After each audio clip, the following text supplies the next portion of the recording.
Did the Modi government consult no experts before announcing a nationwide lockdown on March 24th, exactly 2 years ago, to curb the spread of COVID 19? Based on RTI applications filed to various government departments and ministries, journalists from the BBC have put out in what they call an investigation, in which they have claimed that Prime Minister Modi did not conduct a single meeting with NDMA or any other relevant departments before going ahead with the lockdown, that it was ill planned.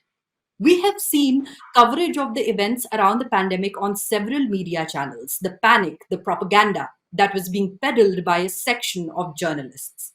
There was a lot of information, and then there was disinformation, which till date is being used to corner the government.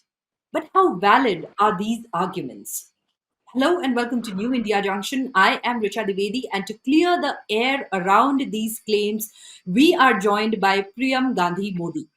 Priyam is an author and a strategist and has written a very detailed account of India's COVID crisis in her book A Nation to Protect. Welcome to NIJ, Priyam. Thank you. Thank you, Richa. It's a pleasure to be on your show. Let's dive straight into your counters to this supposed expose. To what extent do these claims stand true or false? So let me tell you the chronology of events that I know of, and then we leave it up to the audiences of decide whether the Prime Minister consulted anybody or not. So right from January 2020, when we didn't have a single case of COVID in India, the Prime Minister had been holding meetings in the PMO, the Principal Secretary and other top bureaucrats, and closely tracking the developments of the virus around the world. Part of that team, part of the very close team that was first activated, there was Dr. V.K. Paul, who has really led some of our COVID efforts against COVID in the country. Then we had the principal scientific advisor, and we had Dr. Randeep Guleria. All three of them had been tracking this very, very closely from January 2020. By tracking closely, I mean they were speaking to various national and international modelers to make various models on what would be the worst outcome when COVID hits us. Now, in early March 2020, they presented their results to the PMO, to the Principal Secretary, and the results they painted a very, very grey picture. So these scientists advised the PMO that we need to go under a national lockdown soon and a total lockdown in order to avert this very, very bad situation that we were looking at within 6 weeks. From then on, the week after that, the Prime Minister held a meeting. There were secretaries and joint secretaries of various departments. Everybody came together, and there was a very, it was recommended to the Prime Minister during the meeting that we must go into immediate total national lockdown. Having heard that, the Prime Minister said that I cannot announce this with absolutely no prior notice. So he advised that let's follow one-day Janta curfew first. Let's prepare the people that for the days to come, and that's how the Janta curfew came to be. And then after that, the national lockdown was announced. So debunking this popular myth that nobody was consulted, that is false. I also want to add to this that various doctors, eminent doctors in their fields, for instance, Dr. Devi Shetty of Narayana Healthcare and Dr. Shashank Joshi Padma Shri Awardee, were not only writing pieces in the media that why smart locking and immediate locking was important, but they were also from time to time advising the PMO of what they thought. So considering what the experts were saying, the PMO also has some doctors in their team and some of them are community health specialists. So they were all part of this team that decided that that we had to go under a national lockdown. Now that you have recollected the entire chronology of the events that took place precisely 2 years ago, and that we are celebrating the anniversary of the second lockdown, per se. So, what is it that caused such allegations to surface now? This very detailed investigation that the journalists have claimed that they have done over a period of time, and there is a lot of evidence that they have produced in the form of RTI applications and a number of things that they did not get responses. So, do you think these claims are motivated, or what exactly are they all about? So honestly, okay, let me tell you, to give them, I don't even want to give them merit for the work they're doing. But I do want to say that the decision to lock down was taken at the topmost of government. Perhaps they don't have that kind of reach, or that kind of access to information. Maybe that's why they know that this was not a sudden move. Also, to tell you that the decision to lockdown was, how do we say it wasn't made very public till the very end, because we did not want certain sections and large sections of the population to reverse migrate, right? That would kind of defeat the purpose of locking down. We had to make sure that the migrants stayed in the city, in the cities for a few weeks, until there was enough information that had penetrated into rural and semi-rural areas about how to manage COVID patients and how to deal with the virus. So COVID appropriate protocol. So till the time the healthcare infrastructure in the rural and semi-rural areas of the country was augmented, until enough information had sort of passed to the rural and semi-rural areas, it was very, very crucial that these large sections of our population remain where they are. Which is why the Prime Minister also said, "Jo jahan hai wahi rahe." I can't tell you, how important this was at that point in time. Okay, so I went through this thread with various claims that this many departments were sent applications to the RTI applications, and they couldn't really respond, or their responses were not clear. What do you have to say about this? Maybe they don't.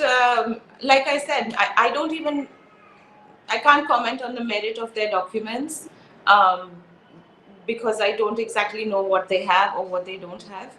But had they reached the right people who were involved in the decision making, they would have also found out what, the same information that I have, that I've put in my book as well.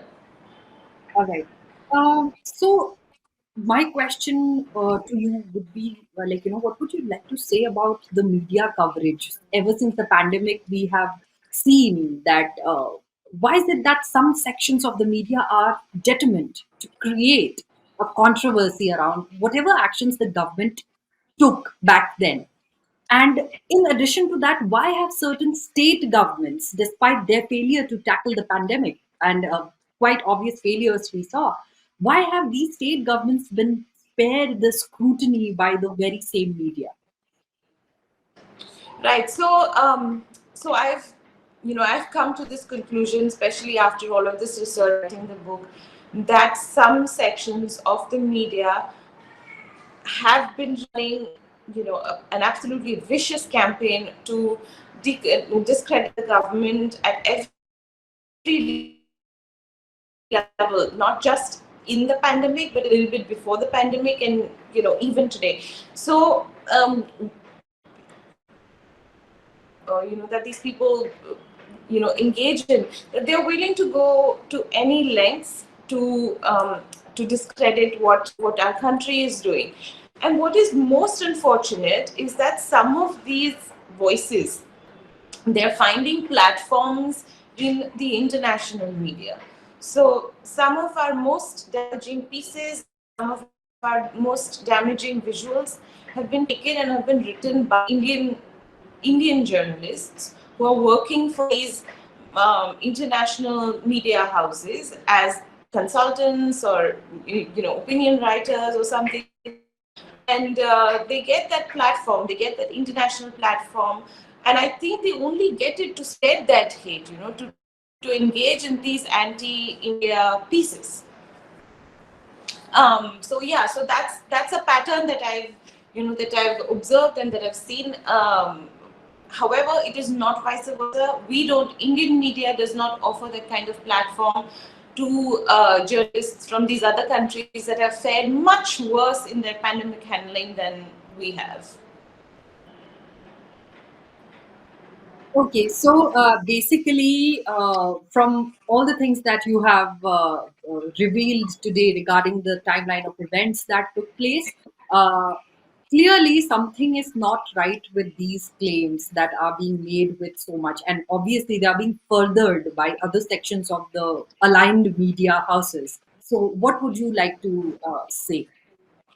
So let me answer this in two parts. One, let's talk about the people who did reverse migrate because of a humanitarian crisis. So you understand, when there was when the country did lock down, national lockdown was announced, most states had already shut their economies. Most states had imposed some sort of curfew, and everybody was already staying at home. Okay.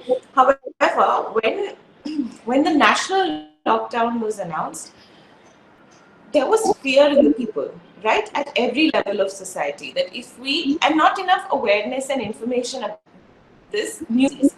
So people thought that if they contract the disease, they're going to die. And it's basic human nature that when you're most vulnerable, when you think you're going to die, you want to die at home. So it was a psychological humanitarian issue that people wanted to return to the safety of their homes, regardless of what the government was saying, or regardless of the amenities, food, etc., that the government was providing. They just wanted the security of their homes with their families because of the fear of the virus. So that's one part of it, which was absolutely politically exploited by opposition parties and several sections of the media. A humanitarian tragedy was 100% politically exploited. Now let's go back. Now let me answer your question in the second part. As the role of the media as a whole through the pandemic. Now, like we as in India has outperformed expectations. People thought that there are going to be dead bodies piling up, and India is not going to be able to manage the pandemic at all. When it first sort of hit us, in fact, they thought that the global efforts to fight the pandemic are going to suffer because India is not going to do a good job. However, because of our meticulous planning, because of um, how forward-thinking we were in our approach, we've sort of proved these doomsday predictors wrong. So a lot at the same time, because of our self-reliance and atmanirbhar attitude, and looking at it as an opportunity in a time of crisis, that the Prime Minister said, we've chanced, like India has gone up several places in this new world order. We've linked ourselves very strongly in some very important global supply chains, and that has ruffled feathers, a lot of important feathers around the world. And these are the people and these are the forces that give platforms to these hate spreaders and anti-India, narratives, and which is what we see taking, shape and form. For example, this BBC documentary that we're speaking about, the BBC, the research that Mr. Jugal has conducted, that they are willing to go to any lengths to weave a web of falsifications, I don't know, to impress their bosses sitting outside the country. So, given that you have written about the entire crisis in your book, uh, what do you have to say about how it was managed? So, like I said, I mean, I continue to maintain that we've done an incredible job in managing a pandemic that that has hit the world after 100 years. So, being the second most populated country, it's not easy at all to to sort of make your policies reach the last mile. But we have our own vaccines. Look at the success of our vaccination drive. We've our coverage is better than most other countries. In fact, all other countries that are transparent about their data. So we've done an absolutely incredible job in terms of again turning the crisis into an opportunity of growth for the country as a whole. So however, like we were discussing, it doesn't come through. Why? Doesn't it surprise you, Richa, that when you look at all of the coverage, when you see these Indian journalists, writing for these forums, they have nothing positive to say about the country. Nothing at all. In those 2 or 3 years that they've written, they have absolutely nothing positive to say about the country.